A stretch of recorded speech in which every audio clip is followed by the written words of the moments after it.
everybody, this is Rose of Sharon, and I'm back again with another book review. I just recently read My Dear Hamilton, which is about Eliza Shyler Hamilton. It's by Stephanie Dray and Laura Camoy. And honestly, after falling in love with Hamilton the musical, I saw this on the shelf of the library and I thought, my heart literally sang. I thought, yes, thank you. I mean, I knew it with all the popularity that Alexander has been getting, and I love Alexander Hamilton for obvious reasons. He really shaped the country and changed a lot of things, and it sort of makes you wonder, what if he had been president, which would have been interesting. I don't know. It's hard to say because we don't really know what would have been because we already know what has happened. I know that's kind of an odd way to say. Some things are set in stone, other things can be variable.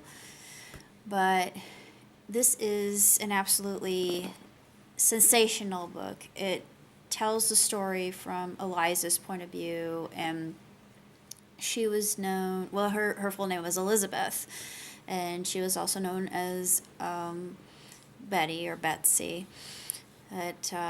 She was often called Eliza. Well, later on, she was called Eliza, but the obvious comes from, if you've seen the musical, you know what happens with Hamilton, and yeah, it was unheard of in the day, and everybody was extremely shocked, and everybody and their brother knew, and of course she felt just completely dejected, and no wonder. And it shows you just how virulent her hatred was at the time, but yet she loved him, and she was so very honest and forthright and loyal to Alexander. And of course it explains her children, how they came to be, and even losing some children. And yellow fever was very common at the time, and a lot of people died because of it, and it was a horrible way to die, amongst tuberculosis and consumption, amongst other really terrible diseases, as they just didn't have the the benefit of getting inoculated like we do nowadays. And of course sanitation is another part of that, but I am in love with 1776 and the 1800s, well, mainly the Victorian era, just because I think it's a very romantic period in history, and it really wasn't that romantic. It was very difficult. It was a terrible time to live. But yeah, it's just, I just think it's the way gentlemen were supposed to behave and how they courted women, and a lot of that's gone by the wayside, and yet at this day and age they have charm schools, and thank God for that.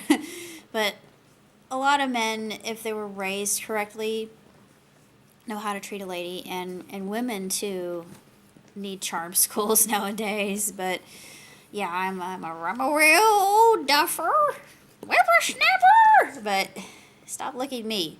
He keeps licking me. It's all he ever does nowadays. But nevertheless, this was an over 1,000-page book, and it was sensationally written. It's exceptional, and you get to see just how long Miss Schuyler lived, and you think, holy cow, she saw so much and endured so very much, and you think, how could she have been that resilient and that dedicated? And she came to the point of acceptance, because as with anything really gut-wrenching or shocking or scandalous, she went through natural stages of grief, and she arrived at the last stage, which is acceptance and healing. And honestly, having come out of something myself, it helped me understand. I thought, yeah, this is true. I've been through grief before. It's a different kind of grief when you learn somebody's betrayed you. That yeah, I've had it happen before, but the first time it happened was my best friend, and the second time it happened was with my significant other, and it's a completely different kind of heartache, literal ache, and they really mean ache.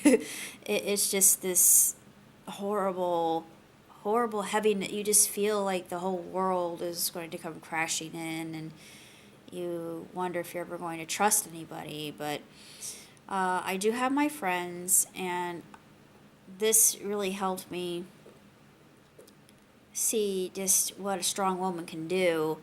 And she was remembered in history too because of her because of her contributions, and we wouldn't be the nation we are today had it not been for her. But she deserves a lot of our gratitude, I believe. And of course, I thank Miss Dre and Miss Camoe for their depiction. We don't know if this was what really happened, but it's so much fun to just imagine that. And I can only fathom what it was like to be alive at that time. It must have been so exciting just being part of that revelatory spirit. I don't know what it is about, revelation, but revelation,